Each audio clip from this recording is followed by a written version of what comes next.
Boa tarde a todos os participantes. Meu nome é Vitória Regina e eu sou estudante de Engenharia Biotecnológica e membro do projeto Sabão Sustentável. E eu que vou estar mediando a palestra de hoje. Primeiro, eu gostaria de ter um momento aqui de fala para explicar um pouco do projeto, para quem não conhece, e também dar alguns recadinhos. Vou colocar aqui uma apresentação que eu preparei para vocês. Nós somos o projeto Sabão Sustentável. Eu vou falar aqui um pouquinho do projeto para vocês. O óleo de cozinha, o óleo usado na cozinha, ele é descartado pela população de forma inadequada, levando à ocorrência do desequilíbrio ambiental e gerando doenças. Para isso, pensando em uma alternativa sustentável e viável para aproveitar esse óleo, parcerias foram traçadas entre a Unesp do Campo de Assis e a Associação Filantrópica Alvorada, a AFA, a fim de unir conhecimentos e estabelecer objetivos e estratégias que garantem a preservação do meio ambiente e a melhoria da vida das pessoas. Utilizamos óleo de cozinha usado para confeccionar nossos sabões, junto de propriedades pertinentes vindas de plantas do Cerrado, que é o bioma predominante da região de Assis.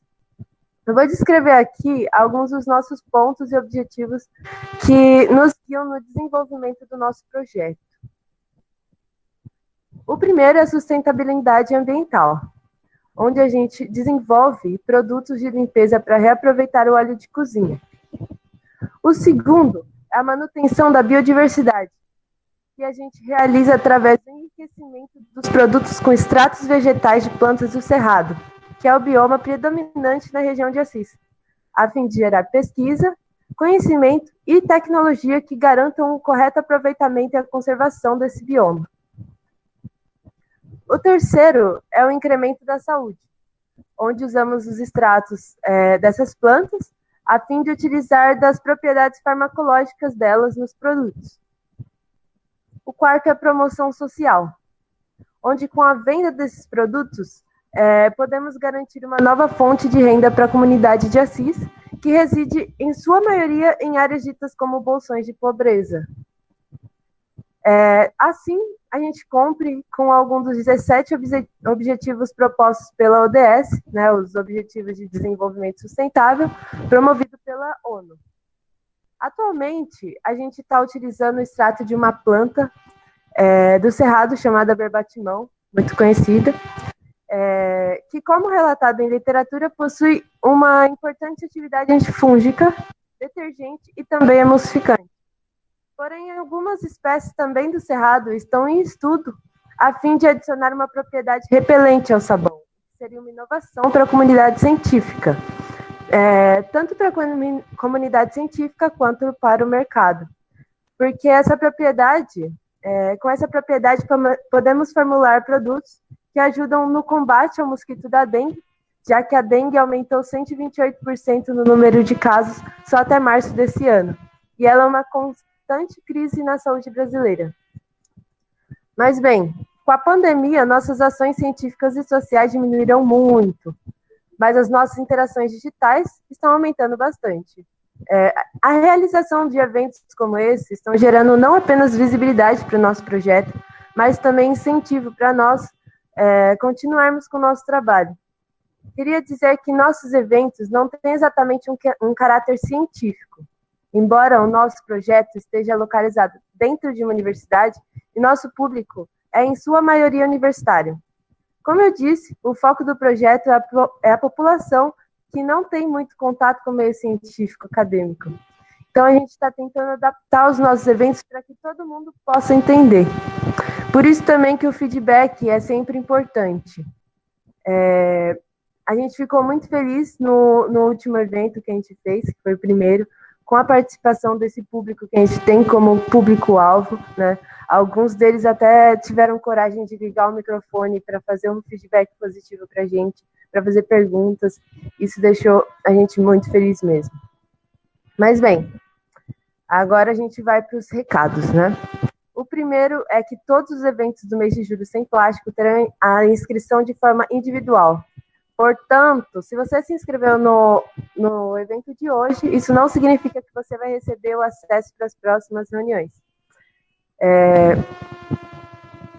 para todos que seguem as nossas redes, eu gostaria de avisar que nosso Instagram, ele tem o link na biografia, né? E a gente vai estar sempre atualizando esse link no final de cada evento.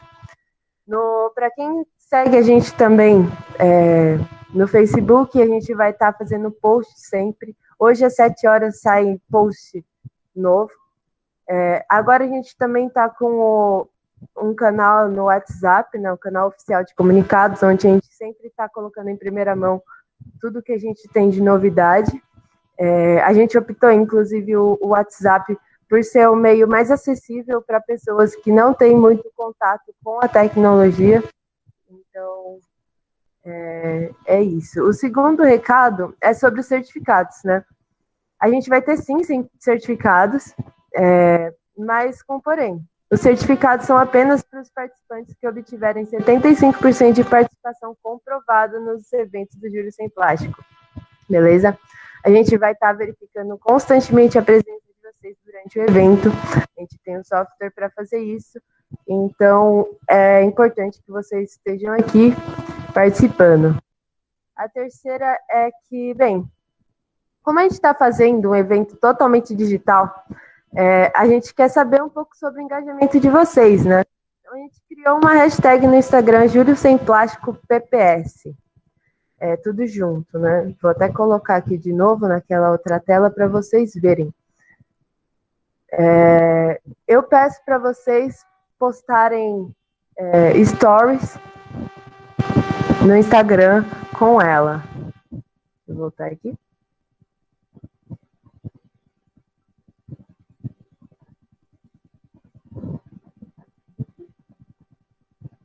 Beleza. Postem sempre fotos no Instagram com ela, marcando o projeto, que isso incentiva bastante a gente a continuar com eventos como esse. Mas, enfim, né? Vamos dar início à nossa mesa de conversas. Hoje a gente está aqui com uma equipe maravilhosa, que é composta por 6 jovens de Salvador, a Alana Pimentel, a Helena Andrade, a Laís Rodrigues, o Pedro Vilar, a Rafaela da Silva e a Rita da Silva. Todos eles são do Instituto Federal da Bahia, em Salvador. Eles vão estar trazendo o tema microplásticos no ar. Eles desenvolveram uma solução para minimizar esses impactos dos microplásticos e é muito massa, gente. E tem o Lucas Vinícius Souza, um pesquisador da Universidade Estadual da Paraíba, que esteve com a gente na sexta-feira passada, que vai trazer um pouco mais sobre microplásticos na água. Eu queria enfatizar para vocês que as perguntas vão ser respondidas no final do evento, mas que vocês podem ficar enviando perguntas durante o evento, desde que vocês mandem perguntas com uma tag, desse jeito, igual eu vou mandar agora no chat.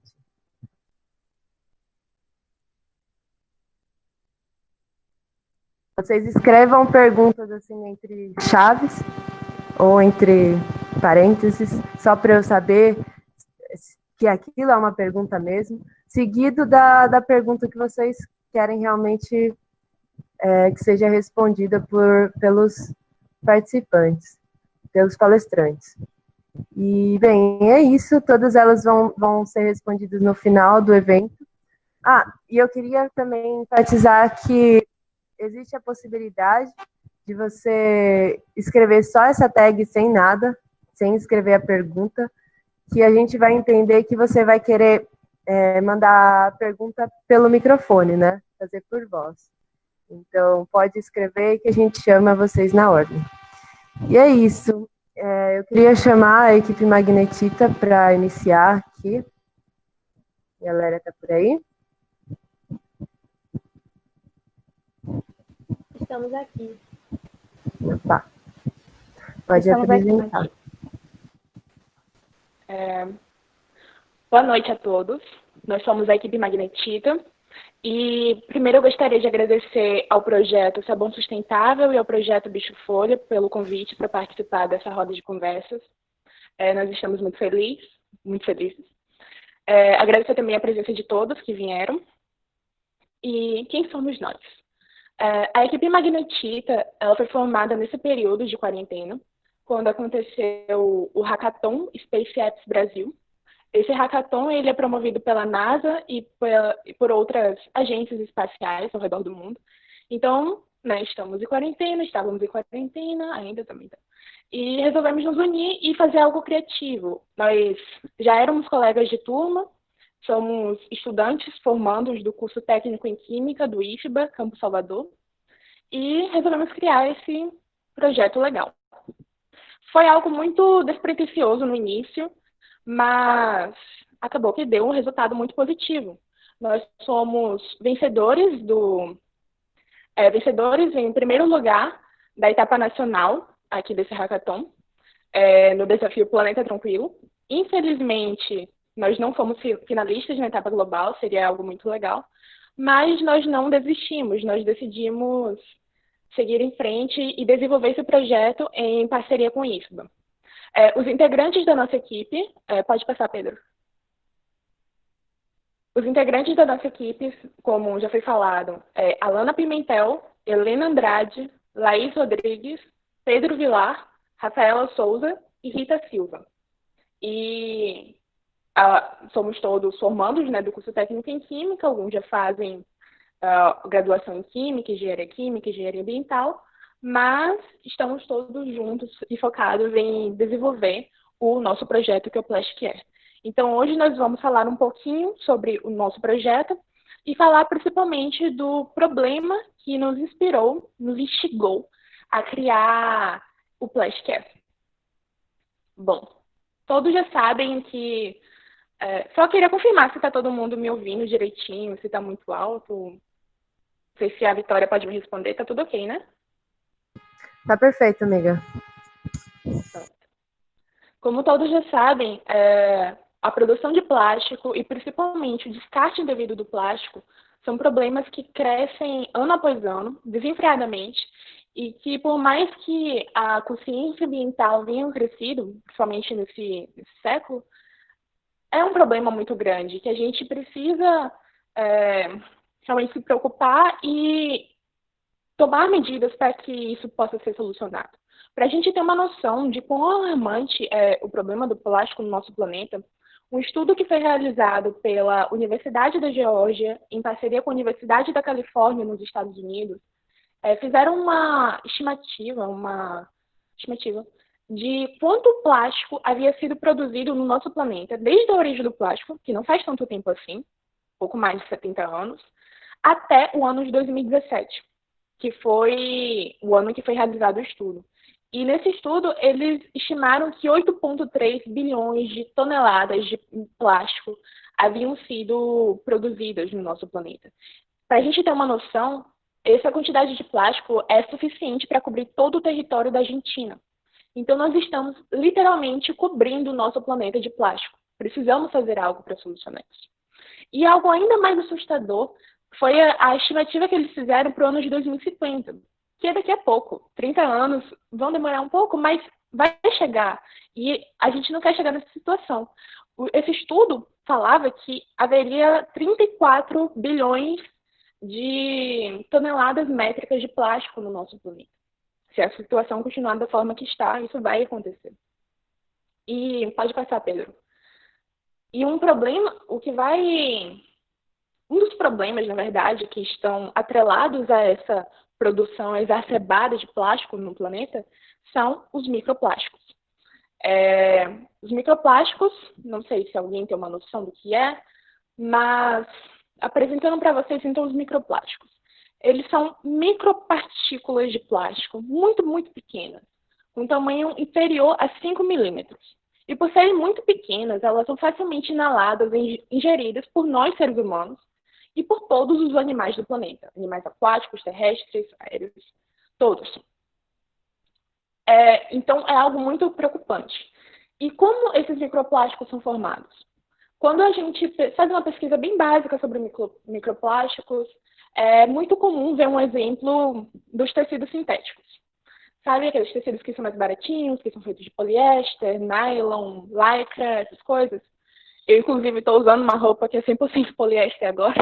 Então, esse é o momento de vocês gritarem: ah, que hipócrita!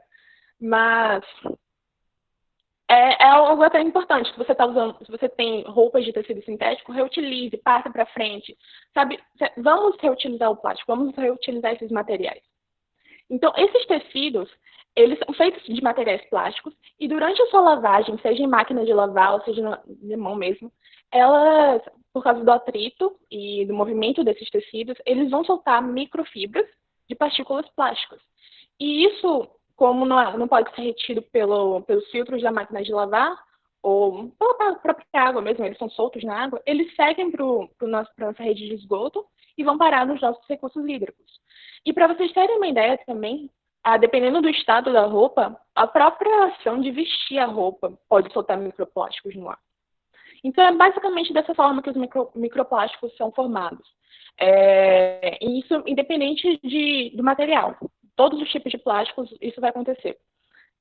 Pode ser tecido sintético, ou uma garrafa plástica, o seu pente de plástico, tudo que é de plástico. Devido à ação do atrito, à ação do calor, à ação da luz, o processo de degradação do plástico vai formar microplásticos. E, por isso, é um problema muito preocupante. Pode passar.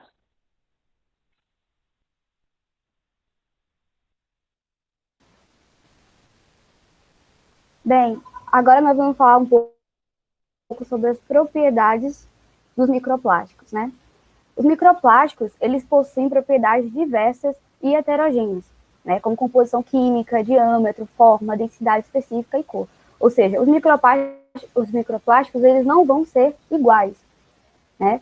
No seu processo produtivo, é incorporado a um polímero básico, uma mistura complexa de aditivos e estabilizadores que desempenham papéis distintos no aprimoramento das suas propriedades funcionais. E essas características, né, que vão formar esse plástico, eles constituem fatores chaves para a sua distribuição no ambiente. Mas, afinal, o que são polímeros, né? Que é o principal constituinte do plástico. A palavra polímeros vem do grego que significa poli, que quer dizer muitas, e meros, que quer dizer partes. Isso porque as macromoléculas desses compostos originam-se através da ligação de várias unidades de moléculas pequenas, que a gente chama de monômeros. Por exemplo, a gente tem o polímero na figura 4, né, que é o polietileno. Ele vem da ligação de várias moléculas de etileno, como vocês estão vendo do lado, que é um monômero. Então, essa cadeia ela vai se repetir por toda a ligação do polímero, né, formando uma cadeia bem grande. Os polímeros também são divididos em dois grupos principais, que são os polímeros naturais e os polímeros sintéticos. Eu já falei o exemplo do sintético, que é o polietileno, né? São aqueles polímeros que são produzidos em laboratório, né? A gente faz eles com intuito. Já os naturais são aqueles que a gente já encontra no ambiente, né? Eu botei um exemplo na figura 5, que é o látex.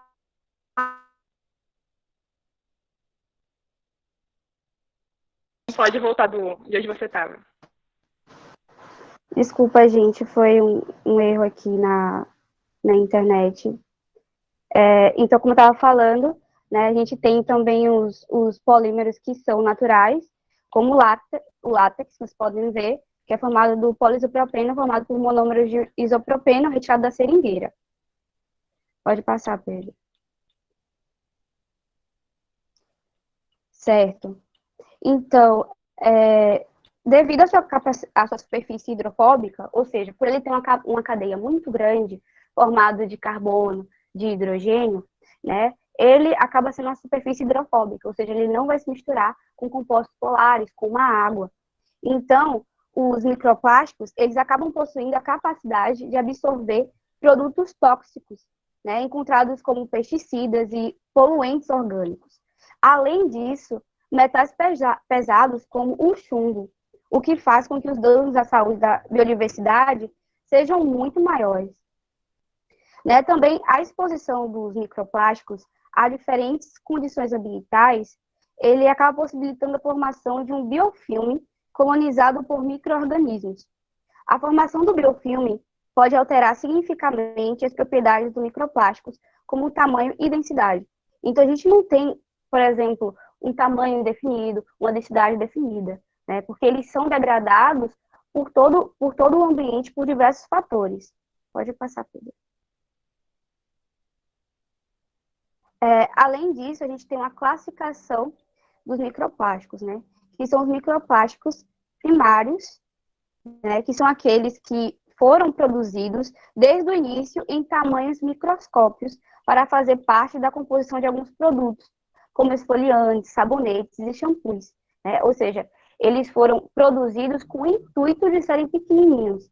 Já os microplásticos secundários, eles são aqueles que se originam da fragmentação de materiais plásticos maiores, né? Como sacolas plásticas, por exemplo, ou até as garrafas. Pode passar.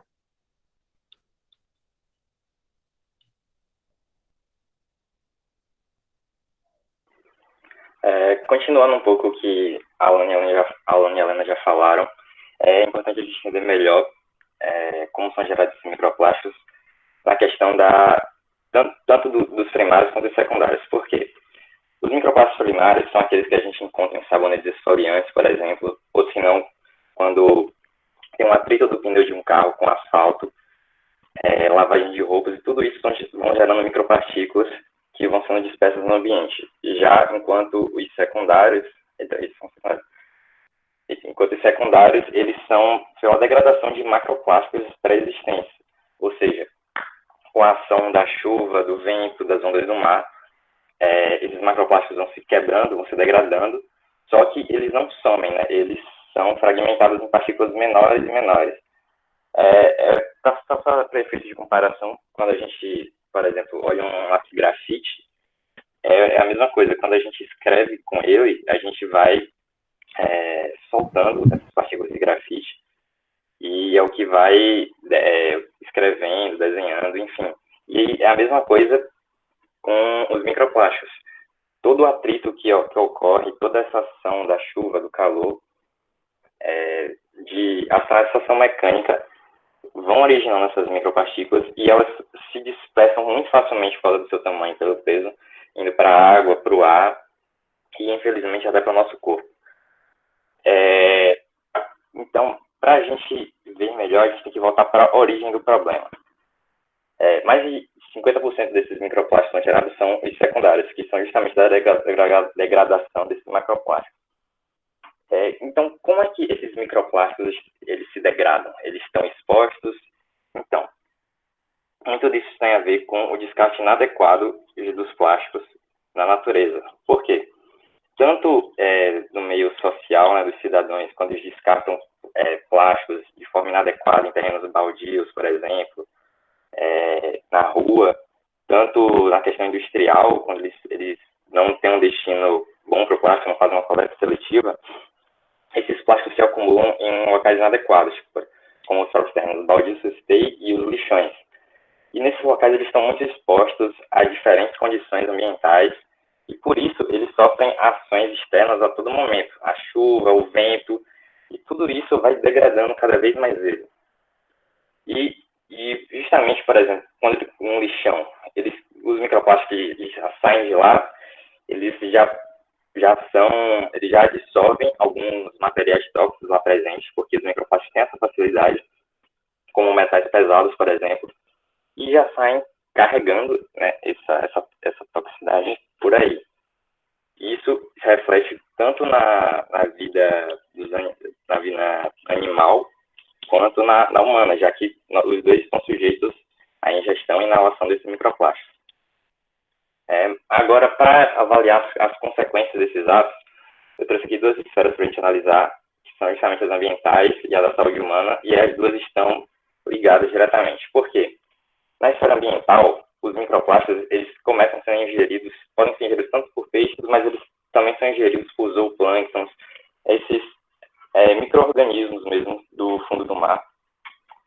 E como eles estão no nível trófico da cadeia alimentar bem baixo, eles serão comidos, né, provavelmente, por predadores, ou seja, organismos do nível trófico acima.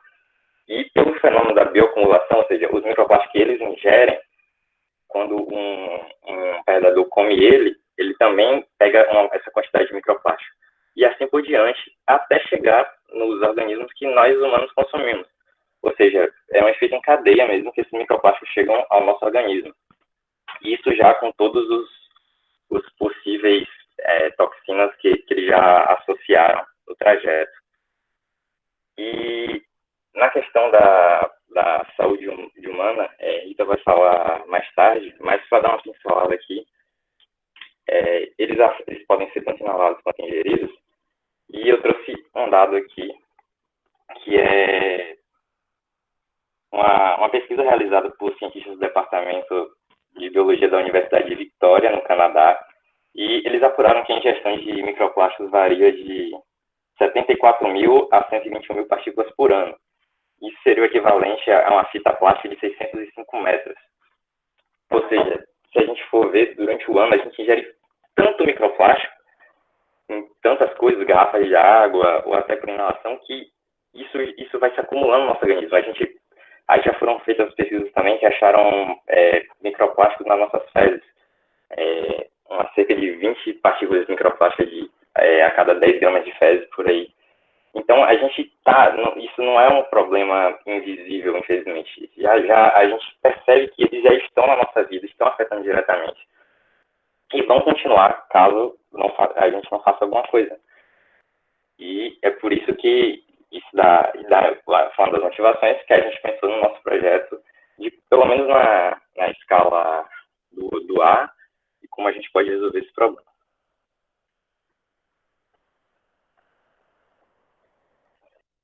Então, desde o início da pandemia e do isolamento, a gente tem ouvido falar nos jornais, nas mídias digitais, que a poluição ela tem diminuído nos oceanos, no solo, no ar, devido justamente ao menor fluxo de pessoas, o menor fluxo de carro nas ruas, e até mesmo pela quantidade de indústrias que estão funcionando. E isso, em parte, é verdade, mas a gente precisa ter em mente uma outra coisa, que é justamente a produção de plástico e o resíduo de plástico gerado, que tem aumentado, e muito, sobretudo agora, nesse período de pandemia. E não é difícil entender a razão desse aumento, porque desde o EPI, que o médico é obrigado a utilizar, até um açaí que a gente pede por delivery, contribui para esse aumento na produção de plásticos e de resíduos plásticos. E como assim? Bom, como já foi falado anteriormente, né, as luvas e outros materiais utilizados como proteção contra a Covid, né, elas são feitas a partir de polímeros sintéticos. E elas são itens obrigatórios entre pessoas que estão trabalhando, seja em hospitais, em clínicas, empresas, enfim, e até mesmo para a gente, quando a gente precisa se deslocar até a rua, o mercado, um banco, enfim, a gente precisa utilizar esses materiais. Então, a oferta por esses materiais, a procura por esses materiais aumentaram bruscamente. E não só isso, por conta da pandemia, a gente também teve que mudar a nossa forma de consumir as coisas. A gente não tem essa facilidade de se deslocar à rua e comprar alguma coisa. Então, a gente passou a pedir muito comida por delivery. Então, essa busca por delivery aumentou muito e, consequentemente, também os cuidados. E por isso a gente está agora, não sei se vocês já tiveram a experiência de pedir alguma coisa por delivery, provavelmente sim, mas vocês podem perceber que agora os alimentos, os produtos, eles vêm em camadas ainda maiores, né, de filmes poliméricos e sacos plásticos, tudo isso para evitar que o produto final ele seja contaminado com vírus. Além disso, a gente tem também a procura por produtos eletrônicos, que aumentou também bastante nessa quarentena, via internet.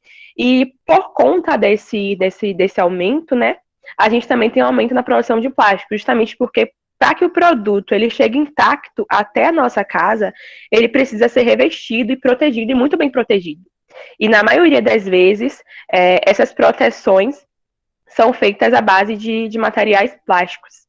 E por isso a gente teve um aumento muito grande. Não só isso, existem outros fatores também, mas foquei nesses três.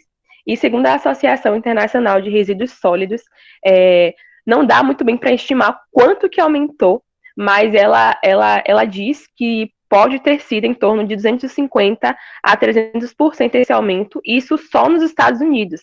Então, quando a gente para pensar em escala mundial, esse número é muito grande e é um dado muito alarmante. E a gente tem dois problemas associados a isso. O primeiro grande problema é para onde todo esse plástico está indo, né? Para onde todos esses equipamentos que a gente está utilizando, para onde todo esse plástico que a gente recebe em nossa casa, ele está indo. E o segundo, que é o foco do nosso projeto, inclusive foi uma das razões da gente ter desenvolvido esse projeto, é a questão da geração de microplásticos secundários. E a gente está gerando muito microplástico à medida que a gente está consumindo também muito plástico. E isso é por conta também do isolamento e principalmente por conta do risco de contaminação. E aí você pode até parar para pensar e talvez até perguntar, né? Mas se eu estou dentro de casa, como é que eu estou respirando microplástico? Como é que eu estou consumindo microplástico? E eu digo que sim, você está consumindo e respirando microplásticos mesmo dentro de casa, e inclusive principalmente dentro de casa. Teve um estudo de 2018 da Fundação Plastic Soul, não sei muito bem o termo em inglês, mas ela chegou à conclusão de que a proliferação de microplásticos dentro de casa era ainda maior. Isso porque dentro de casa a gente tem muito produto plástico, muito produto. Talvez quando você terminar essa live aqui, né, você possa rodar dentro da sua casa e, tipo, olhar nos cômodos as coisas que são feitas de plástico e você vai ficar abismado com a quantidade de coisas que são feitas de plástico, porque de fato é. Então, por conta dessa grande quantidade de plásticos dentro de casa, e justamente pela ação do atrito, do calor, da luz, como a gente já falou, há uma liberação, uma proliferação de microplásticos muito grande, mesmo dentro de casa. Então, o isolamento social e a Covid aumentaram ainda mais essa geração de microplásticos e também deve aumentar a preocupação e as formas de evitar e de diminuir esses microplásticos, tanto no ar, quanto nos solos, quanto na água.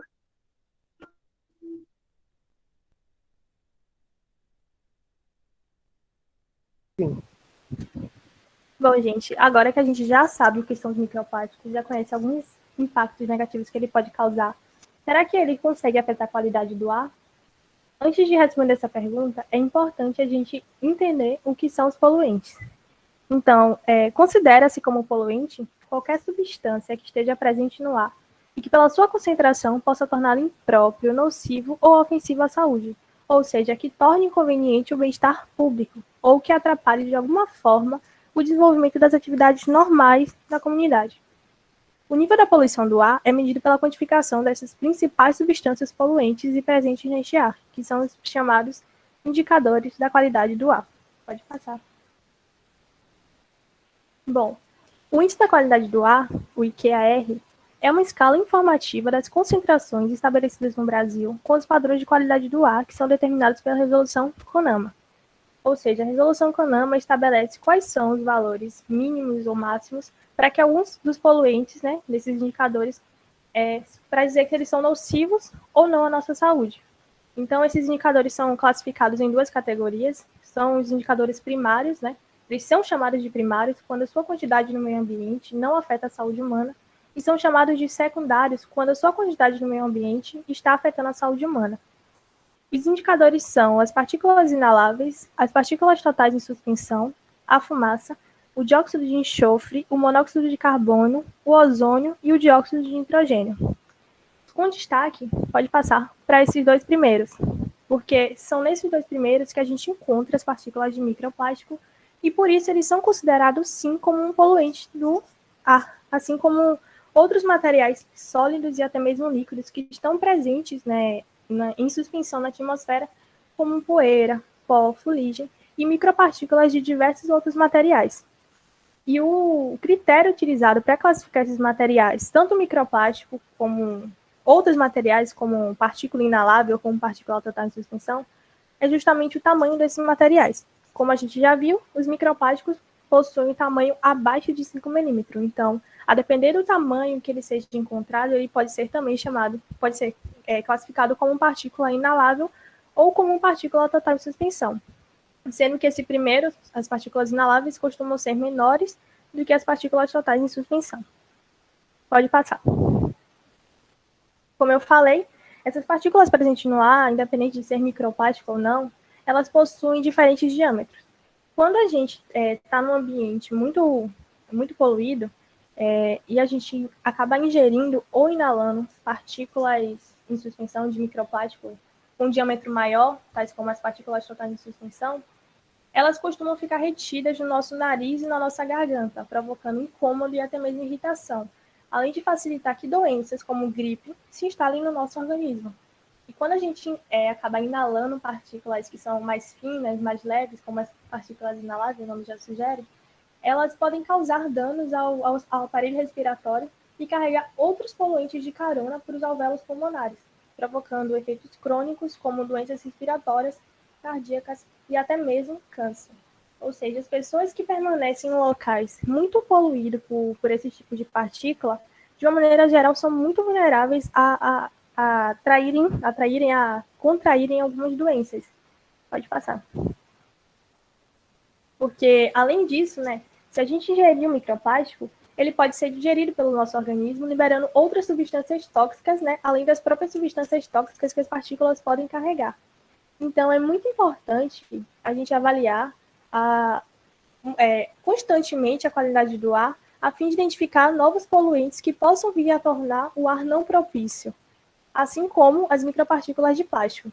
E como já foi dito aqui, né, é perceptível que houve um aumento da produção anual de plástico progressivamente desde que ele foi sintetizado, né, desde que foi proposto a utilização do plástico. Então, desde então, a quantidade de partículas plásticas presentes no ar vem aumentando. Então, os impactos que ela pode vir causar na saúde também ainda não são todos definidos, mas sabe-se que são impactos muito ruins e negativos. Então, há 50 anos atrás, talvez os microplásticos não fossem uma preocupação ou não interferissem a qualidade do ar.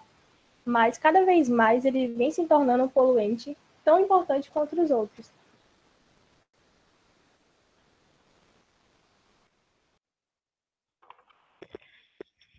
Alô? Oh, todo mundo está me ouvindo? Dá para ouvir tranquilamente? Ok, gente. Tá sim. Então, vou continuar aqui, gente. E é justamente em busca de uma melhora na qualidade do ar que o Plasticare se encontra. O Plasticare é um produto versátil que pode se encaixar em inúmeros suportes, já que o tamanho da tela é de caráter variável, podendo se adaptar em muitas situações. Mas a ideia inicial é de ser instalado em postes urbanos, coberturas de edifícios, em hospitais e até mesmo em carros. Para a instalação do Plasticare, será realizado um estudo de qualidade no ar na região para contabilizar os impactos do Plasticare. Porque como os microplásticos ou até mesmo nanoplásticos podem ser invisíveis, é uma poluição que a gente não vê no ar, a gente não vê os microplásticos rodando no ar. Então, a contabilização da eficiência é importante para mostrar os resultados efetivos do Plasticare. Pode passar, por favor.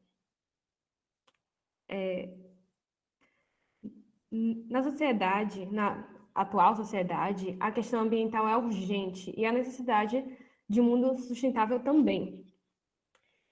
Então, deve-se influir cada vez mais as decisões estratégicas para tratar dessa questão. Assim como o crescimento dos polos industriais, as soluções ambientais têm que andar em conjunto, principalmente nas indústrias de produção de plástico, onde há uma disseminação maior de microplásticos devido à produção de pellets, que são pequenas cápsulas de plástico que são derretidas para a produção de embalagens ou até mesmo os produtos finais dessas empresas. E na produção desses pellets são liberados uma quantidade considerável de microplásticos que afetam a saúde dos trabalhadores industriais. O impacto ambiental do plástico gera um prejuízo de, no mínimo, 75 bilhões de dólares por ano, de acordo com o relatório da ONU em 2014. E muitos desses impactos hoje são irreversíveis na natureza.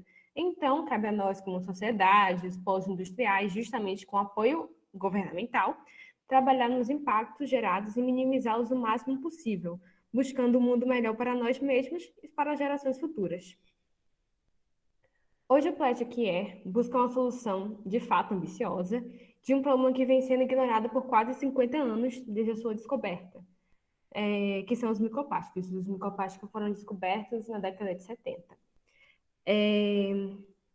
O projeto tem grandes expectativas, construindo um mundo com atmosfera não contaminada, em que a presença do plástico não seja uma preocupação para gerações futuras.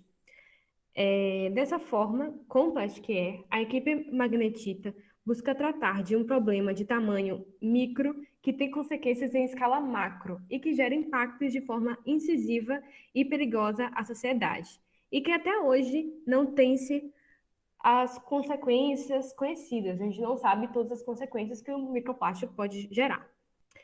Então, o Plastic Air oferece uma melhor qualidade de vida aos seres humanos e aos animais que também sofrem com a presença de microplásticos no ar. Para nós, foi muito importante participarmos do Hackathon da NASA, em que nos proporcionou a oportunidade de nos juntarmos como equipe e desenvolver o projeto. Mesmo parecendo longe do nosso alcance, tentar resolver um problema tão grande como é a questão do plástico, foi possível desenvolver uma ideia e, de fato, trabalhar para tornar realidade. Apesar do pouco investimento que há em pesquisa e desenvolvimento de projetos no nosso país, não devemos desistir de buscar trabalhar em inovações ambientais e, de alguma forma, resolver o dano que estamos causando ao planeta e a nós mesmos. Pode passar, por favor. Como trabalho foi além do Hackathon, estamos desenvolvendo um projeto com o Instituto Federal, onde temos a oportunidade de levar o projeto avante com o suporte de outros profissionais para fazer a mudança do cenário. Então, aqui a gente trouxe alguns artigos sobre a questão dos microplásticos, e é um assunto que vem sendo muito estudado internacionalmente pela questão dos riscos à saúde. E pode passar, por favor, o slide. Então, gente, e com isso, a equipe Magnetita tem o seu site, né, que busca compartilhar essas informações sobre o plástico e os microplásticos, o que é o microplástico, os impactos da produção de plástico, de uma forma bem didática e de uma forma acessível. Então, a gente vem postando no blog do nosso site, que estamos aqui, o print da nossa página na internet. E nesse mês de julho e agosto, a gente tem adicionado artigos semanalmente sobre essa questão que a gente trabalha. Pode passar, por favor. E também a gente iniciou uma página no Instagram, onde a gente entra mais em contato com vocês, né? O Instagram é uma rede social bastante usada, eu acredito que, né, vocês conheçam, que a gente trabalha de forma frequente, postando curiosidades, as nossas atualizações do site, nossas atividades e o processo em que nós estamos na pesquisa. Então, gente, seguem lá a gente e incentivem a pesquisa nacional. Isso é muito importante, incentivar os jovens pesquisadores, porque é dessa forma que a gente incentiva a busca por um mundo mais sustentável. Então, gente, dê o seu like lá e segue a gente. E agora, Rita? Pode passar o slide. Gente, se vocês quiserem saber quanto de plástico vocês ingerem por dia, a gente vai mandar o link no chat, que aí vocês têm umas perguntas e vocês vão conseguir saber quanto de plástico aproximadamente vocês estão ingerindo. Ele acabou de mandar. Vocês podem ver, tem umas 8 perguntas e aí vocês vão saber quanto de microplástico vocês estão ingerindo. Então, gente, a nossa apresentação acaba por aqui. Porém, como já foi apresentado, né, a gente está lá no Instagram, a gente tem os sites, a gente está sempre atualizando o nosso projeto. Então, eu quero agradecer bastante a equipe do Projeto Sabão Sustentável e a equipe Bicho Folha por nos dar essa oportunidade de apresentar o projeto e fazer com que essa questão seja mais conhecida. Muito obrigada por vocês também que estão escutando e que estão incentivando também o nosso trabalho. Muito obrigada, gente. Até logo. A gente que agradece vocês terem aceitado vir aqui falar um pouco do projeto de vocês. Tiveram alguns comentários aqui. Depois eu vejo certinho se teve alguma pergunta. Aqui a Natália falou que é tudo culpa do capitalismo. Mas Bem, eu queria chamar o Lucas para apresentar o segundo projeto de hoje. Lucas, você está por aí? Tô sim, tô ligado a câmera e liguei o microfone. Beleza. Ok, deixa eu só ajeitar Vou aqui. me mutar aqui para você poder fazer sua apresentação. Ok. Gente, eu só queria falar uma coisa. Quem quiser mandar perguntas, não esqueça de mandar com a tag pergunta, dessa maneira aqui que eu vou escrever no chat, seguido da pergunta que você queira fazer. Caso vocês queiram ligar o microfone para fazer a pergunta, é só escrever essa tag desse jeito que eu coloquei aqui, sem colocar nada na frente, que a gente chama vocês na ordem, ok? E as perguntas vão ser todas realizadas no final. É isso, pode começar, Lucas. Ok. Pessoal, como a Vitória já falou, meu nome é Lucas. Eu vou estar apresentando para vocês essa segunda etapa da roda de conversa, tá? E aí, deixa eu abrir aqui meu slide para vocês. Para quem participou da minha palestra que eu fiz sexta-feira, vai estar vendo algumas coisinhas que eu vou repassar para o pessoal que não participou. Mas para quem também participou e está aqui de novo, eu vou estar trazendo para vocês uma coisa mais diferente também, algumas coisinhas a mais que eu não falei na sexta-feira, tá certo? E aí espero que vocês gostem e se divirtam também, se sintam bem na palestra. Deixa eu selecionar aqui o início, já foi dando spoiler do final. Ok. Como eu tinha dito a vocês, o meu nome é Lucas, tá? O título da minha palestra para vocês hoje é Microplásticos no Oceano. Como eu já falei, eu não vou me aprofundar tanto em alguns aspectos que eu já me aprofundei na outra palestra por conta do tempo, que o tempo é um pouco menor. Mas, na medida do possível, vou tentar estar falando sobre um pouco de tudo dessa temática para vocês hoje, tá certo? Bom, a primeira coisa que eu vou trazer para vocês é o que é o plástico. E, em especial, também eu queria parabenizar muito o pessoal do Magnetita, eles apresentaram um trabalho muito bem, tá? Eu acho até que não tem nem muito o que eu falar, porque eles apresentaram tudo direitinho, muito bem. Mas eu vou só reforçar algumas coisas para vocês. Até o ano de 1900, a gente não conhecia o plástico, tá? O que a gente tinha eram resinas que eram parecidas e semelhantes, mas que não eram totalmente sintéticas. Aí, de 1900 para cima, a gente tem a criação do baquelite, e aí o plástico vai se popularizar no mundo todo. No Brasil, ele vai começar a se tornar famoso lá em meados de 1950, 1960. E hoje em dia a gente tem o plástico. E a gente usa ele para uma gama de funcionalidades, para uma gama de coisas que vocês nem conseguem imaginar muitas vezes. Plástico está presente em pasta de dente, protetor solar, roupa, como o pessoal do Magnetita falou. Ele está presente em várias coisas. Eu acho que é difícil imaginar uma vida sem plástico. E esse plástico ele se tornou tão presente, tão forte, porque ele é muito resistente, tá?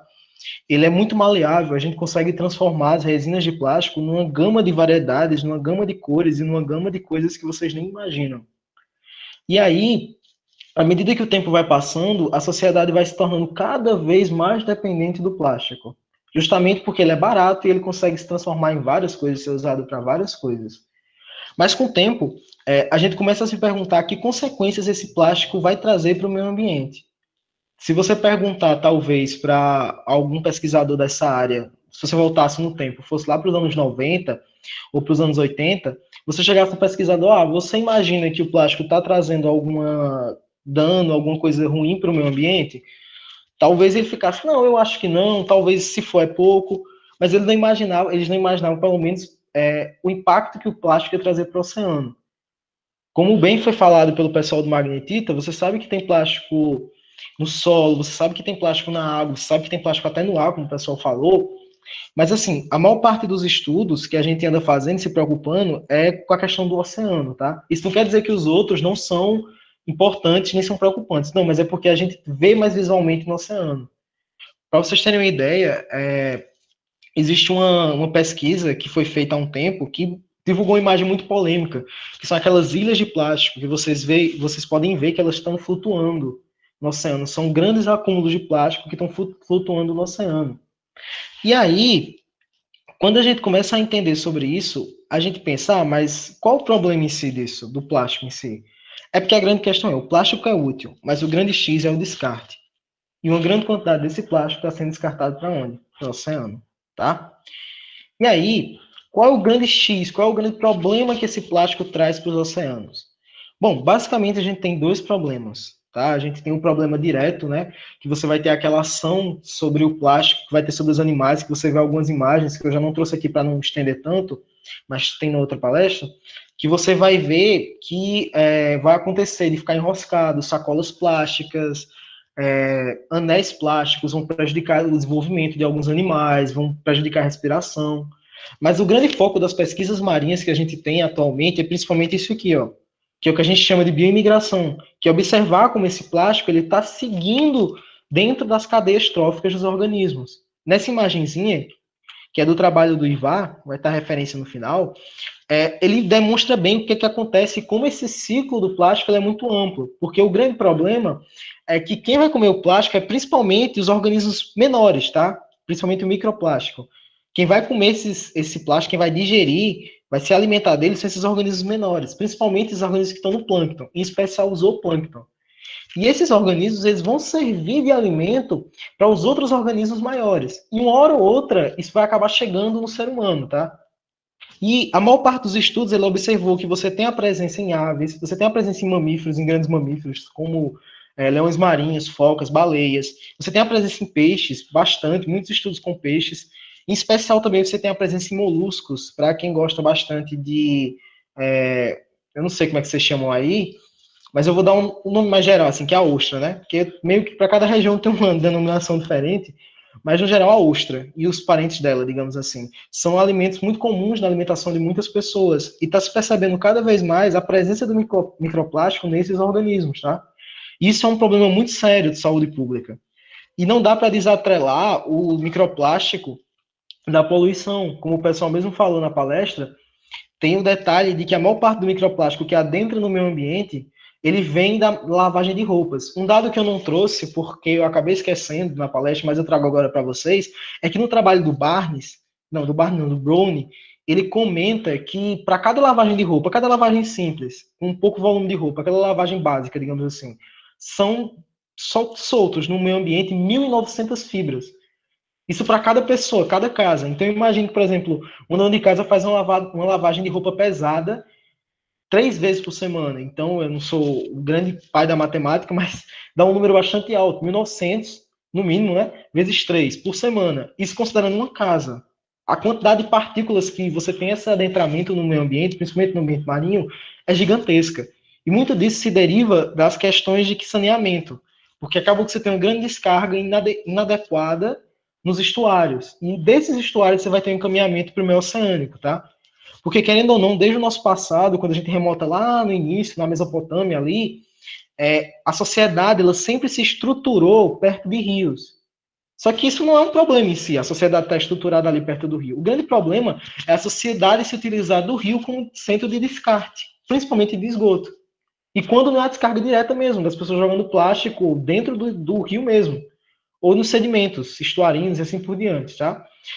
Só para esclarecer, caso vocês não saibam, o estuário é a região que você tem o encontro do rio com o mar, tá? É onde você tem a mistura da água doce com a água salgada que vai sair para o oceano, tá bom? E aí você tem que nesse ambiente eles geralmente estão sendo muito poluídos. E isso está levando a essas descargas cada vez mais constantes de microplásticos no oceano. E o grande problema, pessoal, é o que eu trago nessa imagem para vocês, tá? Essa imagem também é do Ivar. E nessa imagem, a gente observa que, claro, essa imagem é de 2014, tá? Pode ser que tenha imagem mais atualizada, mas eu gosto dela porque ela relaciona vários pontos sobre como estão as pesquisas que a gente tem feito com o microplástico ao redor do mundo. Se você observar direitinho, você tem uma alta concentração no hemisfério norte e pouca concentração no hemisfério sul. Isso aí tem muito a ver com questões econômicas e questões sociais também. Mas se você pensar que, dependendo da rede de saneamento do país, você vai ter um aporte muito maior de microplástico quando essa rede de saneamento ela é fraca, tá? Então, por exemplo, você vê que tem muitos estudos com países desenvolvidos, tá? Você vê, por exemplo, deixa eu selecionar o laserzinho aqui. Você vê, por exemplo, que na região da Europa, ali pegando Portugal, Espanha, França, Alemanha, você tem bastante trabalho. Você tem alguns também lá naquela região da Oceania, tá? Você tem bastante trabalho nos Estados Unidos, certo? Vocês podem ver aqui os trabalhos na Flórida, no História da Flórida. É bem interessante esse trabalho, inclusive, se alguém quiser ler, depois eu posso passar. E aí você consegue observar que essas concentrações de trabalho, elas vão decrescendo à medida que você vai seguindo para países que estão em desenvolvimento. Um exemplo, por exemplo, é o nosso próprio país, o Brasil. A gente não tem tanta pesquisa com microplástico. A gente tem algumas, sim, é verdade, mas se comparado com outros países, o número é bem baixo. E quando você olha para a questão estrutural do Brasil, a gente sabe que o saneamento básico, ele é precário na maior parte dos municípios brasileiros. Mesmo cidades desenvolvidas, capitais, você tem esgotos a céu aberto. Você tem descarga de esgoto em rio.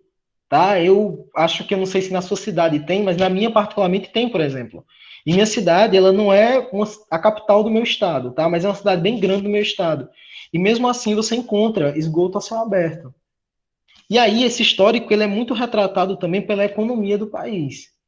Só que com o tempo, pessoal, a gente está observando que as concentrações de plástico, em vez de elas decrescerem, elas estão tendendo a aumentar. Tanto pela questão do uso que está sendo cada vez mais constante, como o pessoal da Magnetita falou, como também pela questão do mau descarte e de poucas políticas públicas. E aí é que está um ponto interessante, porque um fator que talvez auxilie para a gente ter mais pesquisas seria mais recurso público, tá? Porque quando você tem mais recurso público, você pode desenvolver mais pesquisas. Mas como eu disse, esse quadro aqui é de 2014, eu já sei, por exemplo, que tem estudos mais novos, tá? Eu sei dizer certeza para vocês que tem um estudo no Uruguai, que não está mostrando aí. Tem um estudo na Argentina, tem um estudo aqui no Brasil, lá no Rio, se não me falar a memória. Tem um no Rio Grande do Sul, em Santa Catarina também. Mas, assim, a gente está tendo um avanço nessa área porque as pessoas estão começando a perceber o impacto que esses microplásticos têm causado no oceano. E aí, pessoal, eu chego na parte que eu ia falar com vocês. Eu quero falar um pouquinho agora, eu vou me adentrar um pouco mais do que me adentrei na palestra de sexta-feira, sobre as minhas pesquisas, tá bom? Eu vou falar um pouquinho mais sobre o meu trabalho, para vocês entenderem mais ou menos a linha de trabalho que eu faço e qual é a importância disso nos estudos sobre os plásticos no oceano. Primeiramente, eu queria apresentar vocês para o meu laboratório, tá? Esse povo todinho aí é o povo do meu laboratório. Eu acho que meu laboratório é que nem Fusca, sabe? Sempre cabe mais um. Não sei se vocês já andaram de Fusca, mas é tipo isso. Já andei bastante, sempre cabe mais um no Fusca. E aí é também como coração de mãe, né? E assim, é bastante gente que a gente trabalha, a gente tem uma ampla gama de trabalhos, tá? O nome do laboratório é Laboratório de Ecologia de Peixes, para os íntimos é o LEP. Lá a gente tem o nosso polo lá no Campus 1, da Universidade Estadual da Paraíba, lá na cidade de Campina Grande. E aí a gente desenvolve pesquisas nas mais áreas variadas, desde trabalho com zooplâncton no oceano, como também em trabalhos com peixes e com microplásticos também. E a gente trabalha basicamente em estuários e em praias, tá? E aí, sobre o meu trabalho. Basicamente, pessoal, eu trabalho observando como o plástico ele se comporta desde que ele sai do meio urbano, desde que ele sai ali da cidade, da metrópole, e como ele vai migrando para o oceano, tá bom? Então, eu acompanho esse processo. Especialmente, como eu falei a vocês, um dos principais fatores que leva esse plástico do meio urbano para o oceano são os estuários. Então, a gente faz coleta nos estuários. A cidade, o polo da universidade, ele se localiza a 2 horas do estuário, no mínimo, assim, 2 a 3 horas, então a gente se desloca. E aí, a gente faz coleta nesses estuários. A gente retira o que a gente chama de amostra superficial, que é o quê? É um volume da superfície da água, não é do sedimento em si, é da superfície. E a partir disso, a gente faz a triagem, a separação, a gente observa a textura desse microplástico, a gente observa a cor dele, porque fatores como textura e cor vão influenciar muito para eu dizer a vocês qual é a origem dele, para observar como é que ele se fragmentou, se ele era um microplástico secundário, se ele foi ali um microplástico primário, como o pessoal do Magnetite também muito bem explicou, a diferença entre esses dois, né? Que o primário, você vai ter que ele já é feito pequeno, de uma maneira assim bem resumida, ele é basicamente feito pequeno, tá? Ele é feito de maneira microscópica. E você tem o secundário, que é daquela clássica ideia de que você tem uma garrafinha plástica, ela vai se quebrar, ficar em pequenos pedaços e aí vai ficar no sedimento, por exemplo, ou na coluna de água, tá? E aí o meu trabalho, a gente observa esse processo. E para a gente observar esse processo, você não tem como, por exemplo, colocar um rastreadorzinho, né?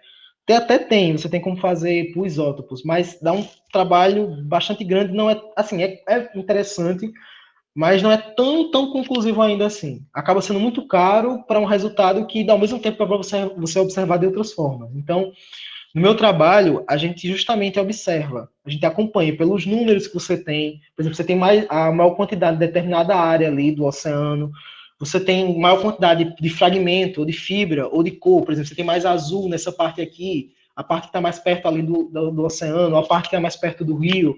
Então, a partir disso, você consegue traçar uma direção de você entender como é que ele está chegando no oceano, como é que ele está indo. Vou dar um exemplo para vocês. Por exemplo, você tem duas partes ali do estuário. Você tem a parte amontante e a jusante. Ou seja, você tem a parte amontante, né? Uma dica que se você quiser estudar nessa área, a montante, que está para cima, é a parte que está vindo do rio, e a jusante que está seguindo para fora, que está indo ali para o oceano.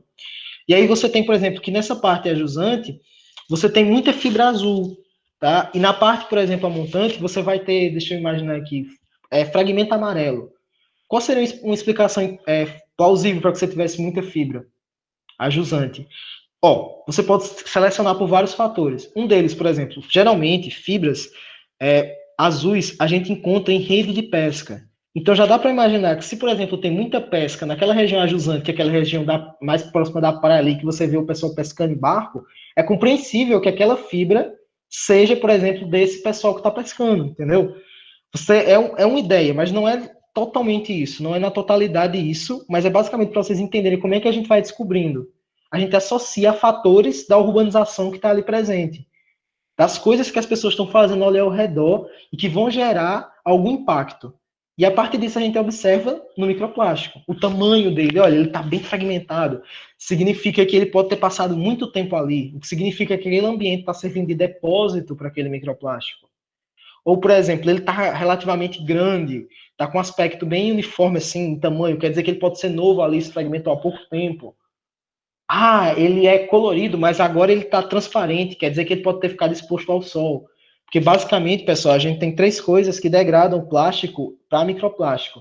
A gente vai ter a temperatura, tá? Os raios UV que vêm do sol ali vão degradando ele.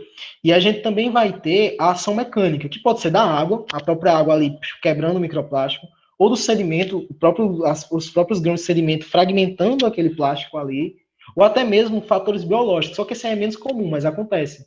E, por exemplo, os animais comendo e defecando microplástico, tá? Ele come grande, defeca, ele consegue quebrar no processo de mastigação, tá? Ele quebra e ali quando sai nas fezes sai o microplástico pequeno. Isso tudo aí são maneiras que a gente consegue estimar observando esses fatores. E é basicamente isso que eu faço. E, além disso, a gente também faz um trabalho de acompanhamento. Porque eu observo a quantidade desses estoques e vou vendo quanto eles vão flutuando para eu entender quanto é que está ficando naquele ambiente do estuário e quanto é que está indo para o oceano. Tá? Para entender como é esse processo de migração, tá bom? Meu gatinho aqui parece que quer dar uma palestra para vocês, está aparecendo minha aqui. E aí, pessoal, qual é o meu local de estudo? Bom, eu trabalho no litoral norte da Paraíba, que é essa área que está em vermelho para vocês, tá? Basicamente, também adentra algumas coisinhas a mais que não está aparecendo aí nessa área em vermelho. E, basicamente, eu trabalho em 3 ambientes, tá?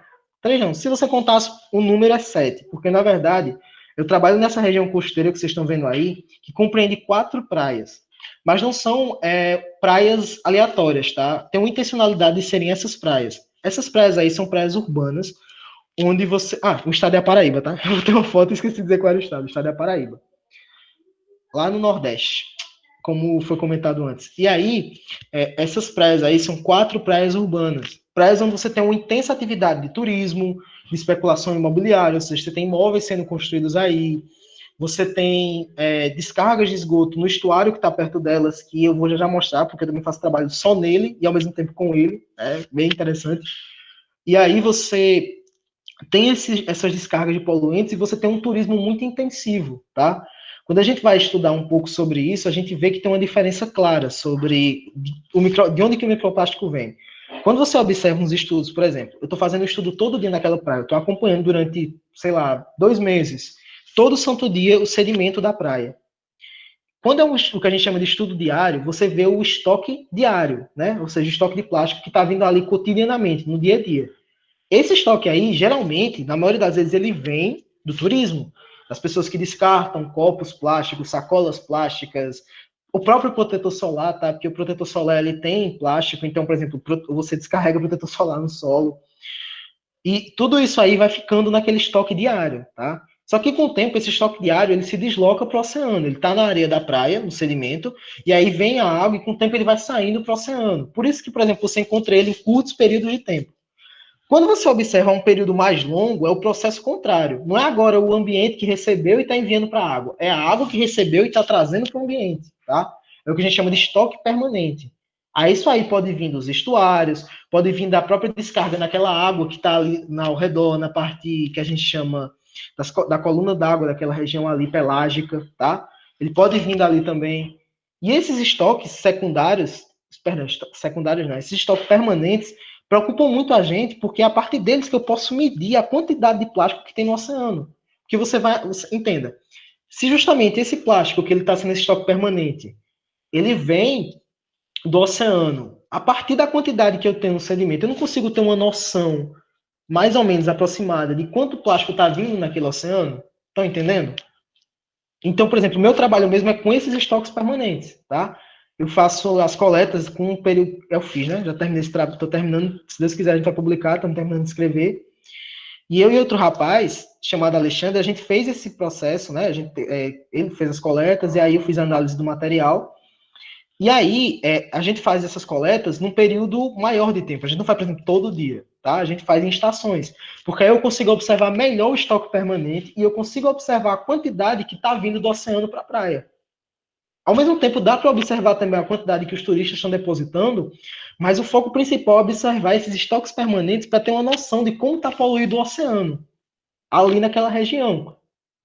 E esse poder de migração do oceano é incrível, porque, pessoal, tem trabalho com ilhas desabitadas, ou seja, não tem pessoas ali, não tem descarga de plástico ali, mas você encontra plástico ali. Qual é a explicação? É justamente esse processo.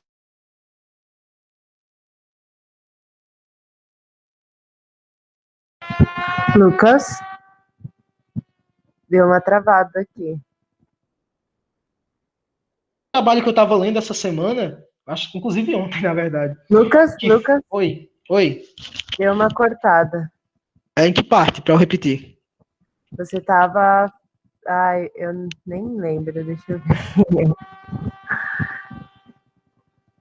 Galera, pode ajudar a gente aqui? Que parte exatamente ele parou? Que a gente aqui tá fazendo um monte de coisa ao mesmo tempo. Falou as ilhas. Ah, tá. Falando sobre as ilhas oceânicas, né? Bom, é porque assim, eu vou repetir, mas vou ficar com a tela aqui, porque vocês vão escutar, aí eu falo. Bom, sobre as ilhas, eu já vi uma perguntinha aqui, vou aproveitar para responder, porque é importante também, sobre os desertos. Espera aí que eu falo neles. Mas assim, sobre as ilhas, basicamente, entra no processo que eu estava comentando para vocês, que a gente tem as descargas no ambiente marinho, e esse ambiente marinho ele vai levar, através dos ventos da corrente marítima, para outros ambientes. Então você tem trabalhos em ilhas desérticas, ou seja, ilhas que você não tem ninguém morando, não tem ação humana nenhuma, mas você encontra plástico nelas. E justamente, como é que chega esse plástico? É esse processo que eu estou falando para vocês. É o que a gente chama de estoque permanente, que é o estoque que está ali no ambiente há um bom tempo e ele só vai se deslocando de um lugar para o outro, tá? E esse estoque ele vem de descarga. Antes de eu chegar na resposta do que perguntaram, eu só queria comentar um trabalho que eu li ontem para vocês, que é um trabalho sobre a presença de plásticos em praias subantárticas, tá? Ou seja, praias lá embaixo, lá, digamos assim, quase no fim do mundo. Como é que esse plástico chega lá? Porque no continente antártico não habitam pessoas, né? A gente tem as pesquisas feitas ali, mas elas são esporádicas e, por exemplo, não tem uma habitação, não tem uma cidade. Mas como é que ele chega lá? É justamente esses fatores, de novo, mais uma vez, que eu estou mostrando para vocês. Aí alguém perguntou, tá destabilizando o vídeo, pessoal? Vocês estão me entendendo direitinho? Sim. O seu vídeo tá travando um pouco, então eu acho massa você desligar ele só para não cortar de novo. Tá, então vocês vão só escutar minha voz agora. Pode transmitir tranquilamente, só o vídeo mesmo. Ah, tá ok. Pronto, então, como eu estava dizendo a vocês, para chegar em determinados ambientes, ele tem fatores que levam o transporte dele. Então, só respondendo logo aqui, porque eu vi, né, aí vai responder. sobre a questão dos desertos, tá? Ele chega nos desertos por vários fatores. Um dos principais é o vento, tá bom? A ação do vento na fragmentação vai levar esse plástico para essas regiões e para outras regiões, de outros ambientes também. Olha meu gato querendo apresentar para vocês de novo aí. E aí você vai ter essa ampla distribuição de plásticos no oceano, tá bom? E para isso, voltando agora para a apresentação, qualquer outra dúvida eu vou respondendo para vocês depois, tá certo? O segundo ambiente que eu trabalho são 2 estuários, tá? Eu trabalho no estuário do Rio Mamanguape e também no estuário do Rio Paraíba. E o que são esses ambientes? Eu já expliquei mais ou menos o que são estuários para vocês, tá? Mas eu vou só reforçar que é o local onde o rio se encontra com o oceano. E aí, esses 2 estuários também não foram escolhidos ao acaso, tá? Eu tenho um estuário, que é o estuário do Rio Mamanguape, que ele é preservado, a gente tem uma APA nele, do peixe-boi. Tem peixe-boi aqui, tá? Ela é lindo. Se um dia vocês quiserem visitar, conhecer a APA, sair de barco e ver peixe-boi, vocês vão conseguir, se vocês visitarem aqui a Paraíba depois, tá? É uma coisa maravilhosa. Se vocês nunca tiverem essa experiência, eu recomendo. E aí a gente tem o estuário do Rio Mamanguape, que é uma área preservada, tá? Onde você tem uma ação antropogênica muito pequena. E eu tenho também o estuário do Rio Paraíba, que é já totalmente o oposto. Ele é bem numa zona urbana da capital do estado, que é João Pessoa, e outras regiões ali perto, tá? Ele pega mais do que João Pessoa, pega Cabedelo também. E aí ele é bem totalmente antropizado, assim. Você tem bocas de esgoto no caminho do estuário, você tem pessoas morando em situações precárias, sem saneamento básico, no caminho do próprio estuário. E aí a água às vezes chega a feder, você sente o odor na água. Então é realmente 2 extremos, sabe? É um estuário, de certa forma, preservado, e o outro é um estuário totalmente poluído. E quando a gente começa a fazer estudos como o que eu estou fazendo, que não terminou, infelizmente, porque eu não estou podendo fazer, por falta da tiragem do material por conta da pandemia, senão também já teria terminado, você começa a observar essa diferença, sabe? Porque embora que você tenha uma diferença gritante no estuário poluído para o estuário não poluído, você tem vários fatores aí também influenciando. Porque, por exemplo, mesmo o estuário do Mamanguape sendo um estuário pouco poluído, você encontra microplásticos ali, tá? Então, mesmo que você tenha pouca ação humana, o microplástico ainda se encontra presente. Mas aí, quando você compara os estoques dos 2 estuários, do estuário do Paraíba e do Mamanguape, você observa uma grande diferença, que é meio óbvio, né? Se o estuário ali está sendo mais poluído, ele vai ter muito mais plástico do que o outro estuário.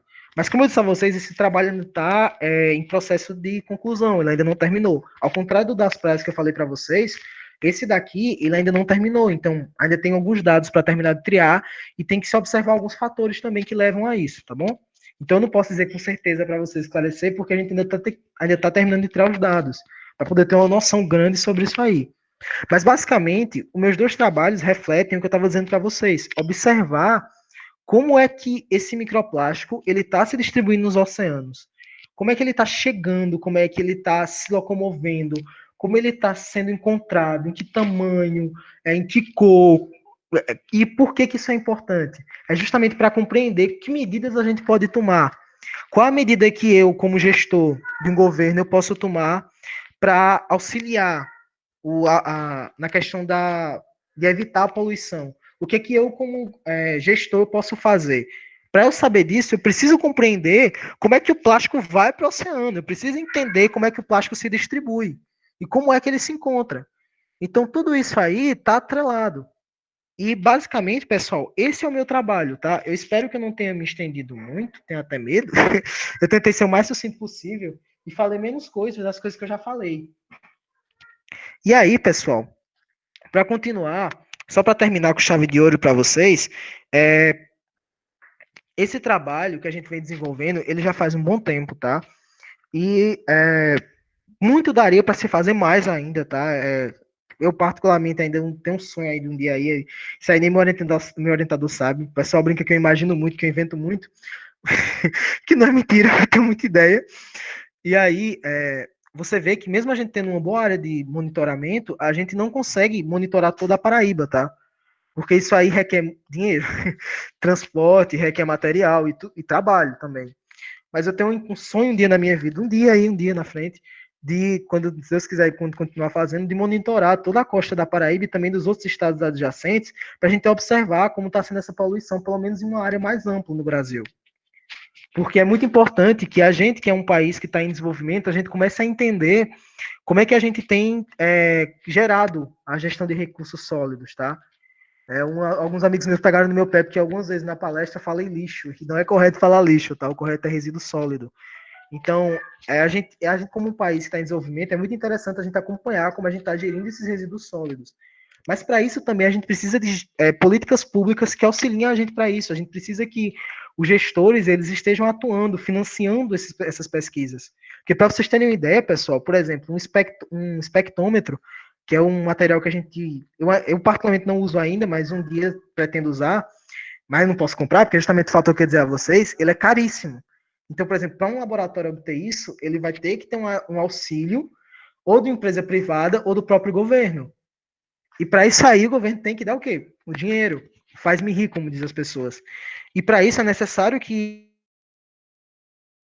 se a gente se importa com o meio ambiente, com a poluição nos oceanos ou no meio urbano, como você preferiu, como você se importa mais, você pense que para que você consiga evitar isso, para que você consiga proteger o meio ambiente, é necessário que você tenha um apoio do governo. E eu não estou aqui falando de partido nem de política, só dizendo um detalhe de que, por exemplo, embora que a gente tenha bastante pesquisa aqui no Brasil, a gente ainda pode ter mais se a gente tiver um maior investimento nisso, tá? E ao mesmo tempo, não esqueçam também do papel que a gente tem como indivíduo, no sentido de que você individualmente, você pode diminuir a poluição por plásticos, evitando o descarte inadequado, tá? Você não pode evitar, por exemplo, a questão da máquina de lavar, como eu citei antes, mas você pode evitar o descarte de plástico na praia. Você pode evitar o descarte de plástico no estuário. Você pode evitar o descarte de plástico no rio, tá? Isso aí tá a seu favor. Você não pode controlar a mente das pessoas, de todas as pessoas da sua cidade, para que elas não façam. Mas você pode fazer a sua parte, tá? Você pode fazer o seu papel, tá bom? E aí, pessoal, para terminar mesmo o que eu estava dizendo a vocês, esse aqui é o meu trabalho, tá? Eu espero que vocês tenham gostado da minha fala, da minha palestra rapidinho aqui. Essas são as referências, tá bom? Eu gostaria de agradecer a todos vocês que estão assistindo, a presença de todos. Agradeço aos meus lindos amigos perfeitos do laboratório que também estão aqui presentes. Agradeço a minha família que também está assistindo. E muito obrigado pela atenção de vocês, tá? Aqui tá meu e-mail, se quiserem alguma coisa, quiserem ajudar. Lucas, eu quero começar a entender sobre essa área, eu quero trabalhar com isso. Esse aqui é meu e-mail, eu vou tentar te ajudar no máximo que eu puder, tá bom? E eu fico muito grato a todos vocês. Muito obrigado e vamos dar continuidade à programação. A gente que agradece você estar aqui mais uma vez. E, bem, você falou que você tem um sonho, né? Eu acho que todo pesquisador ele tem um sonho, ainda mais sendo de universidade pública. A gente é exatamente aquilo que você disse na última palestra, né? Que o pesquisador brasileiro é o melhor que existe, porque, mano, ele tira a água da pedra, assim, não tem verba para nada, e ele arranja um graveto lá e faz um espectrofotômetro. Ele faz o negócio. Mas, sim, a gente do projeto, a gente entende muito bem isso. A gente também tem um sonho, a gente está aí lutando por ele. Mas, enfim, queria agradecer a sua presença aqui mais uma vez. E foi uma palestra muito, muito massa. Eu vou dar continuidade aqui para a programação, iniciar as perguntas. Queria falar para a galera novamente, para colocar a tagzinha de pergunta antes de fazer a pergunta. E eu vou ler as perguntas aqui e vou destinar elas tanto para você, Lucas, tanto para vocês da equipe Magnetita. Okay. Vocês dois podem responder tranquilamente. Só se alguém aqui escreveu alguma pergunta específica para cada um de vocês, aí eu dirijo exatamente para vocês, certo? Mas, enfim. Primeira pergunta aqui foi da Natália Capelin. Pessoal, existe alguma alternativa ao plástico? Usamos plásticos em sacolas, em embalagens, eles estão em sabonetes, em tudo, até em carros. Vocês têm algum conhecimento de alguma substância que vem sendo desenvolvida em substituição a isso?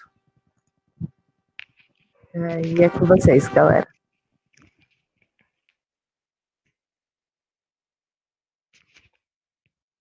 Desculpa, não escutei. É para o pessoal do Magnetito ou é para mim? É para os dois. Ah, tá. Já que eu já estou falando, só dar um detalhe aqui, que existem pesquisas, tá? Que estão desenvolvendo alguns trabalhos, por exemplo, com bioplástico, que é um plástico, um filme plástico derivado de bactérias, tá? De excreções bacterianas, e ele está em processo de desenvolvimento. Tem outros processos também que estão sendo feitos para tentar fazer da maneira mais natural possível, mas assim, por enquanto é bem complexo isso, porque a demanda que a gente precisa de plástico é muito grande, e para você suprir isso, até mesmo com esse bioplástico que existe, ou com outros materiais, você não tem tanto desenvolvimento ainda, mas ainda volta para aquele ponto de desenvolvimento também de pesquisa, tá? Vou reforçar isso aí mais uma vez, mas existem sim, pelo menos essa é a minha resposta, tá? Existem materiais substitutos que você pode utilizar, por exemplo, sacolas de papel, você pode evitar sacola de papel ao invés de sacola plástica, ou sacolas daquelas de tecido, de pano que vendem, já justamente para você reutilizar várias vezes. Essa é o meu ponto de vista. Eu posso acrescentar? Claro, na hora. Claro. Essa pergunta é como o Lucas falou, né? É uma questão muito complexa por causa que o desenvolvimento da pesquisa, ela ainda não é muito, como eu posso dizer, ela não é paga por isso, a verdade seja dita, né? Então, há algumas alternativas ainda, como a questão que estão sendo desenvolvidas como matéria líquida, né? O uso de algas marinhas, né? Como isolamento térmico, se não me engano, e como ele falou, né? Também polímeros feitos também de planta, né? De plantas fermentadas. Então, são meios, né, para a gente diminuir a quantidade de plástico mesmo. A gente ter consciência que nem tudo a gente precisa usar plástico, né? Como ele falou, a questão de você usar uma sacola que seja reutilizável, você diminuir o consumo de plásticos que não são necessários na nossa vida, né? Então, quando a gente começa a mudar, meio que, como a Natália ficou falando aí no chat, meio que o mundo capitalista também muda em questão do que você escolhe. Então, é basicamente isso. Se eu responder a pergunta. Sim. E também, só para falar um pouquinho, que alguns países, como o Reino Unido, já estão banindo produtos de plástico de uso único, justamente para evitar esse uso desnecessário de plástico. Porque, por exemplo, você vai numa padaria e se compra aquela bandeja de pãozinho, vem naquele plásticozinho. São todos plásticos de uso único, a gente pega uma vez e já descarta. Isso, só agrava o problema e faz mal. Então, eles estão colocando mais. E também tem a questão dos plásticos biodegradáveis, que já existem. Eles se degradam rapidamente na natureza, só que eles são caros ainda. Então, por enquanto, ainda não está compensando pagar por eles. Alguém quer acrescentar mais alguma coisa? Não? Eu vou só falar, assim, aproveitar a deixa, que a gente vai trazer um pesquisador mais para frente, ainda é surpresa a data, que trabalha nessa vertente dos bioplásticos. Então, fica de olho aí que até o dia 14 tem bastante coisa para vocês. E eu queria falar também que, bem, hoje em dia a gente tem internet a nosso favor, né? Então a gente tem muita informação. Então tem muitos canais, muitos perfis, assim, em redes sociais, de pessoas que já são referência nessa área de tentar substituir o plástico, né? Que eles ensinam maneiras de substituir coisas do nosso cotidiano que a gente nem imagina, assim, o impacto, né? Então, vale a pena dar uma pesquisada certinho. Esses dias a gente, no nosso próprio canal do Instagram, nosso perfil no Instagram, a gente compartilhou sobre... A gente está compartilhando toda segunda, né, algum perfil que fala sobre essa temática. Essa semana foi do Uma Vida Sem Lixo, né, um perfil muito famoso de uma moça chamada Cristal Muniz, que ela fala sobre isso. Enfim, dê uma olhada lá nas nossas redes sociais. E, bem, outra pergunta aqui da Anne Caroline.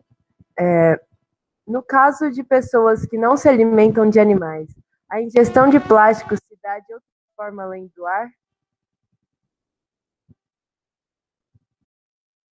Agora é com vocês. Qualquer um de vocês.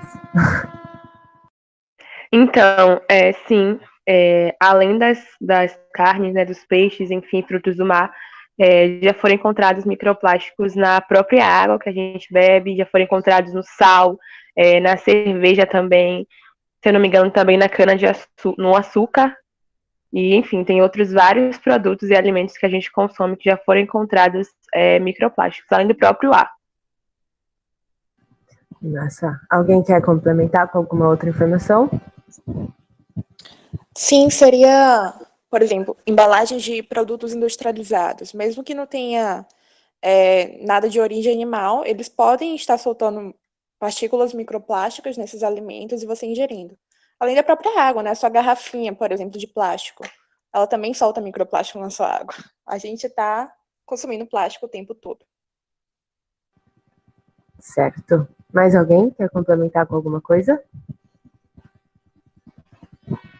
Não? Posso continuar? Então tá. Uma pergunta do Carlos Filho, meu pai. Como abordar esse assunto do microplástico nas séries iniciais para criança? E eu vou compartilhar um sonho respondendo isso aí também. Outro sonho que eu tenho também, tá? Bom, existem várias ideias, tá? Existem várias coisas que se faz. Existem livrinhos que eu já dei uma olhada em trabalhos que eles utilizam de livros com desenhos, com atividades, para falar sobre a questão da poluição para essas crianças. E é muito bom que você tenha feito essa pergunta, porque na minha opinião, eu acho que assim é importante você falar para os adultos plenamente, mas eu ainda acho mais importante ainda você ensinar para as crianças como é que elas devem lidar com essa questão da poluição por plástico, tá? E isso é lindo, isso é muito bonito. Eu mesmo tenho uma perspectiva, eu gosto muito de desenhar, tá? Então, eu, de vez em quando, faço uns rabiscos de um livrinho que um dia talvez eu consiga colocar para as crianças do ensino fundamental.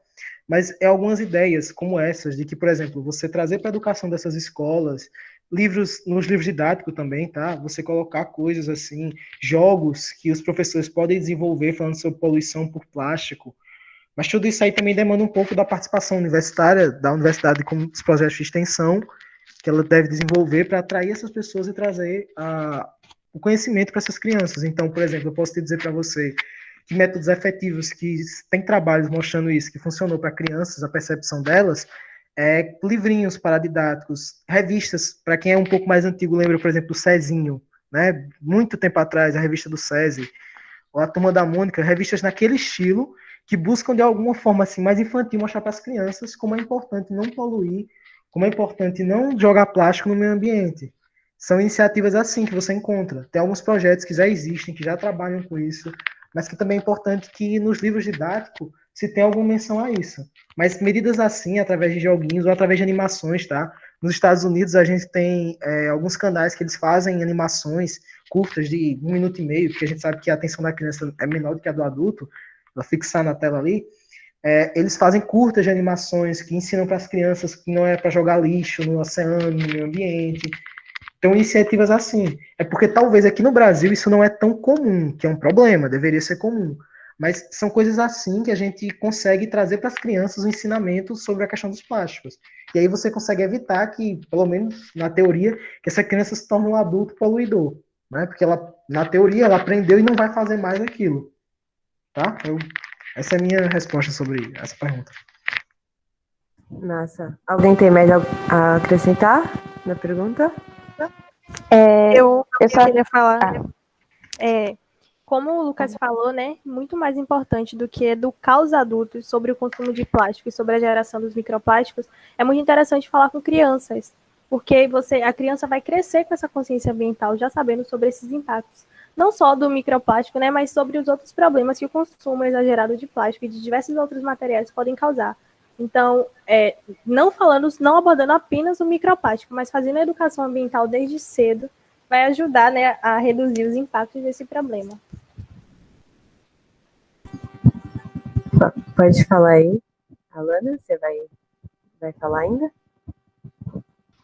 É exatamente isso que Rita falou, né, da gente conscientizar as crianças. Também achei legal a fala de Lucas, que basicamente a gente faz atividades lúdicas com as crianças, né, porque basicamente as crianças, elas são cientistas natos.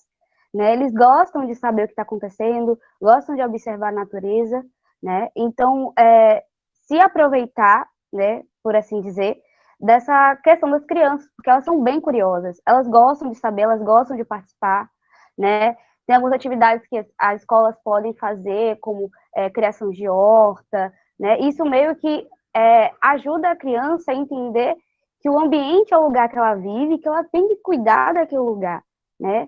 Que não é só um espaço sozinho, é tudo, né? Todos nós estamos interligados. Então acaba tendo essa consciência, colocando essa consciência nas crianças. Nossa. Alguém mais quer falar alguma coisa? Não? Vou para a próxima pergunta agora. Do Rafael Suá. Será que vocês poderiam me informar sobre quais seriam e como seriam as metodologias que avaliam a presença de microplástico em plantas de forma prática, em âmbito laboratorial científico? Eu não sei quem poderia mais responder isso, mas caso vocês saibam, falei. Eu já vi, eu não sei dizer muitas, tá? Porque não é a minha área, mas eu lembro de alguma vez na minha vida, nessas pesquisas da vida de lei, ter visto um trabalho que ele observava a quantidade de produtos advindos dos polímeros na composição das folhas, tá? Assim, ele observava o efeito indireto, digamos assim. O subproduto que vem do plástico, dependendo do plástico, você tem um determinado subproduto que vem, e ele avaliava, nesse caso, pelas folhas. Eu não sou botânico, mas eu acredito que dá para fazer essa avaliação também com outras partes da planta, já que dependendo do desenvolvimento, a planta ela vai ter concentrações de nutrientes diferentes em cada parte, né? Por isso que, por exemplo, os animais preferem comer as folhas ao tronco, porque, por exemplo, a folha ela é mais digerível, tem mais, não diria carboidrato, mas assim, ela é mais enriquecedora para a alimentação. Então, pela perspectiva que eu vi, que foi a única que eu vi, era avaliando justamente essa obtenção do subproduto pelo solo, né, a absorção do solo, o subproduto que você tem do plástico na planta. Não diretamente o plástico, mas sim o subproduto que vem dele, ou seja, ele degradou, gerou um subproduto, a planta absorveu esse subproduto, e esse subproduto está na concentração física dela, está ali no corpo dela, agregado a ela, juntinho dela. Tá? Essa foi a única metodologia que eu vi para poder te dizer. Mas é bem complicado mesmo, porque a gente sabe que a digestão das plantas é bem diferente da dos animais, mas isso eu acho que também não é impossível. Nossa, eu não sei, eu sei que não é bem a área de vocês, nem do Lucas, mas vocês querem falar alguma coisa, Magnetita? Beleza.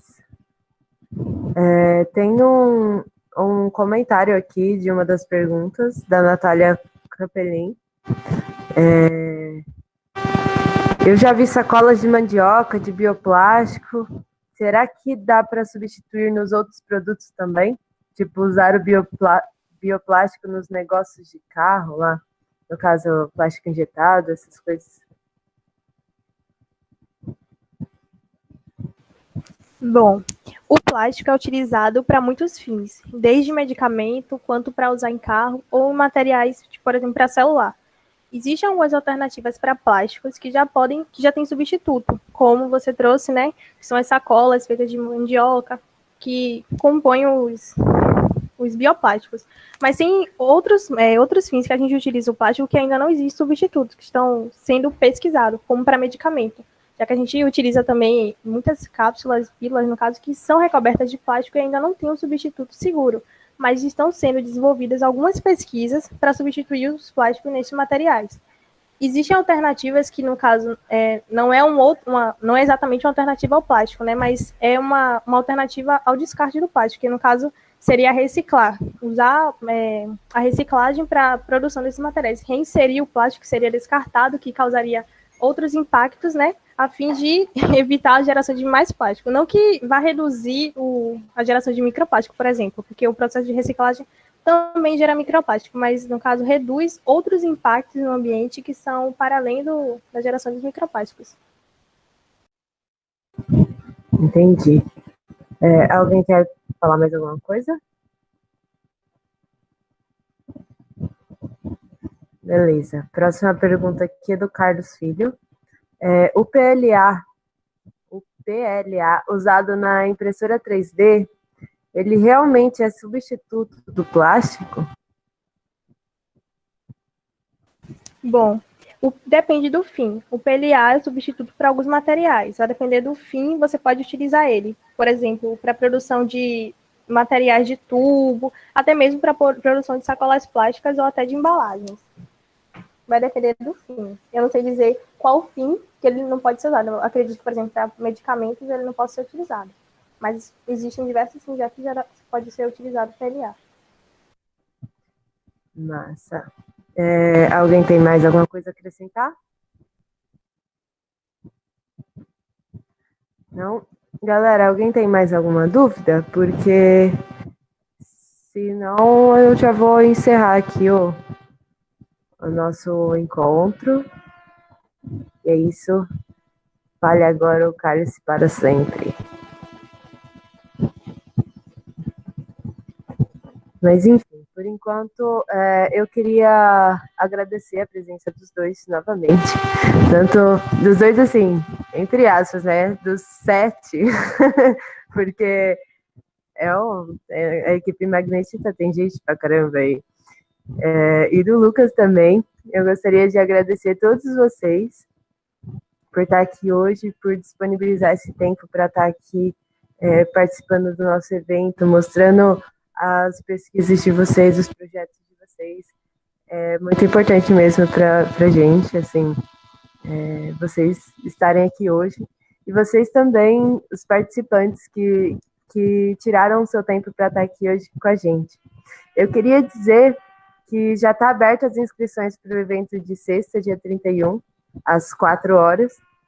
A palestra vai ser com a Ariane de Oliveira Troguilho, uma médica veterinária, especializada em clínica cirúrgica de pequenos animais.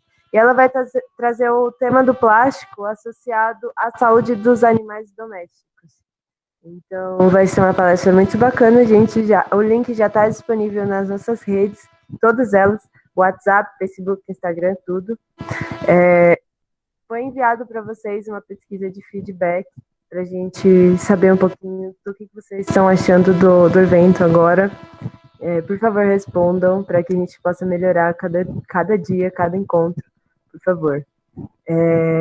Teve mais alguma pergunta aqui? Deixa eu ver. Parece que é isso aí mesmo, gente. Muito obrigada. Queria agradecer aqui. Deixa eu parar de gravar agora.